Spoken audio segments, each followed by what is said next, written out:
बिस्मिल्लाहिर्रहमानिर्रहीम। अस्सलाम वालेकुम स्टूडेंट्स, कैसे हैं आप सब। आज का लेक्चर शुरू करने से पहले मैं आप सबको थैंक यू कहना चाहती हूँ। आप सबने सब्सक्राइब किया, लाइक किया और आपके कमेंट्स जो हैं मुझे इनकरेजमेंट देते हैं ताकि मैं जल्दी से अपने लेक्चर्स को अपलोड करूँ। So thank you very much for your support.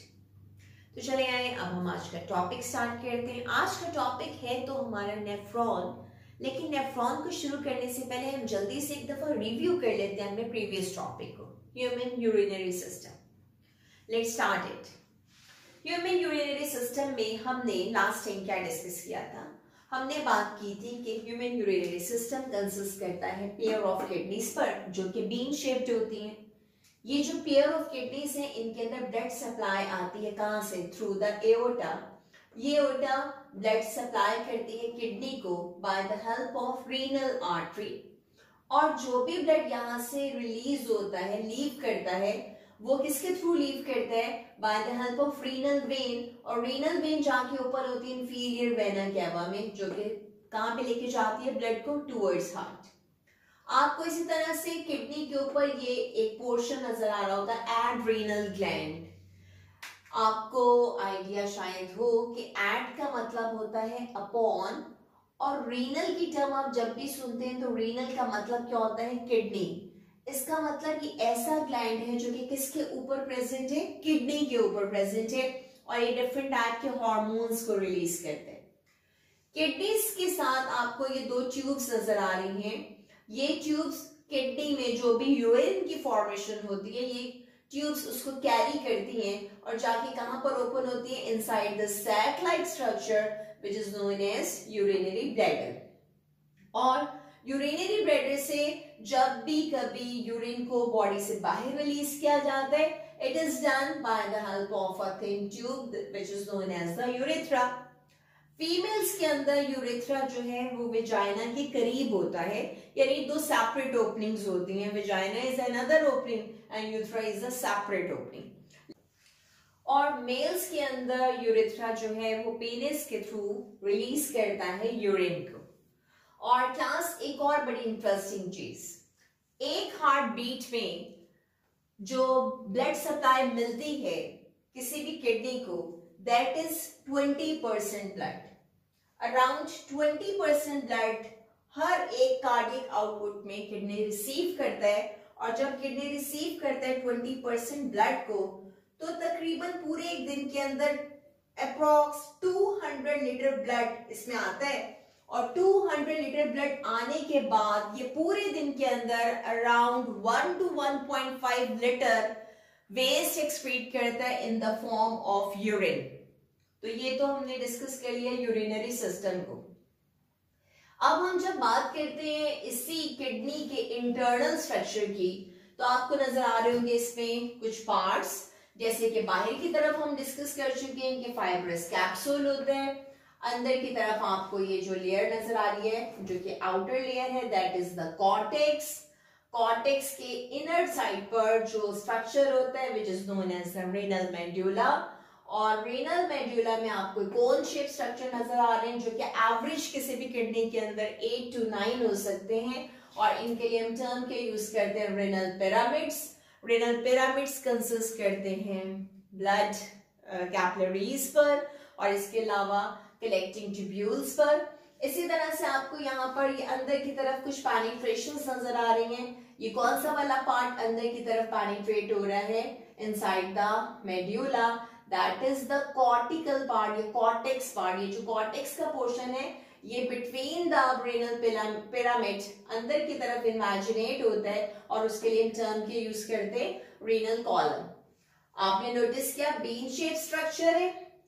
यहां पर जो आपको डिप्रेशन नजर आ रहा है, this depression is known as hilum और हाइलस। ये वो जगह होती है जहां से कि रीनल आर्टरी एंटर होती है और रीनल वेन एग्जिट होती है।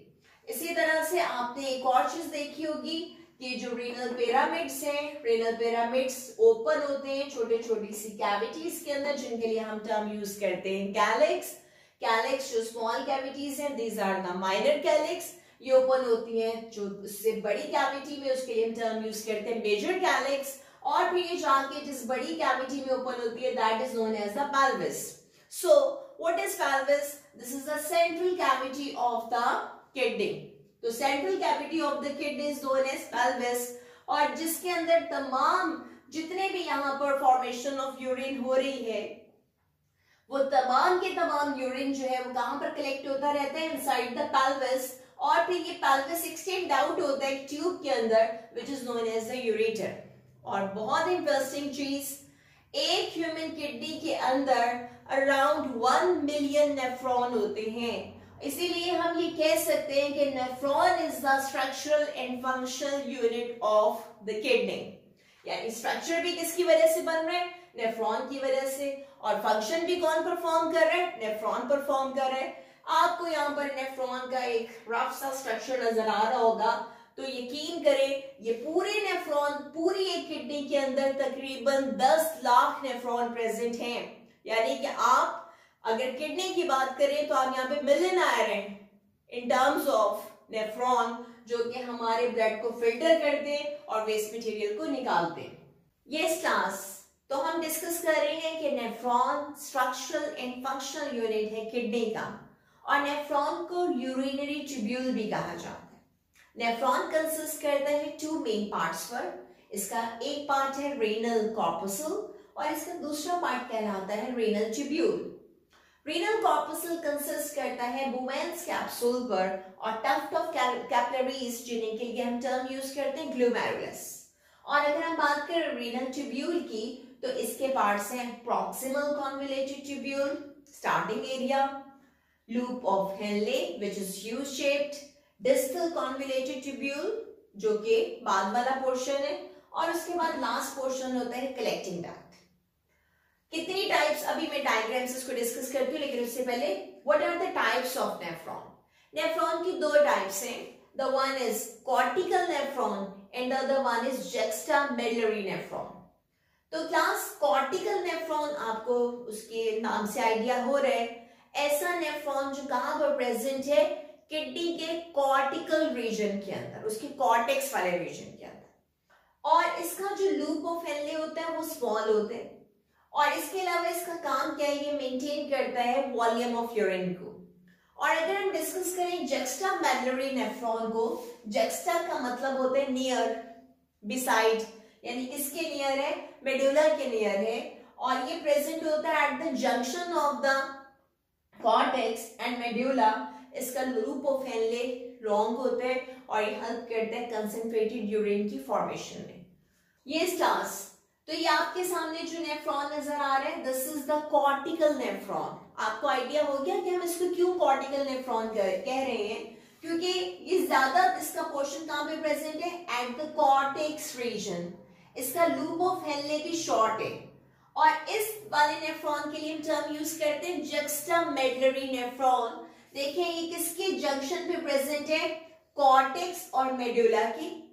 इसके स्टार्टिंग और एंडिंग पोर्शन तो कॉर्टेक्स है, लेकिन इसका लूप ऑफ हेनले बहुत लंबा है, काफी लॉन्ग है लूप ऑफ हेनले, और इस टाइप के हम नेफ्रॉन के लिए टर्म यूज करते हैं जुक्स्टामेडुलरी नेफ्रॉन.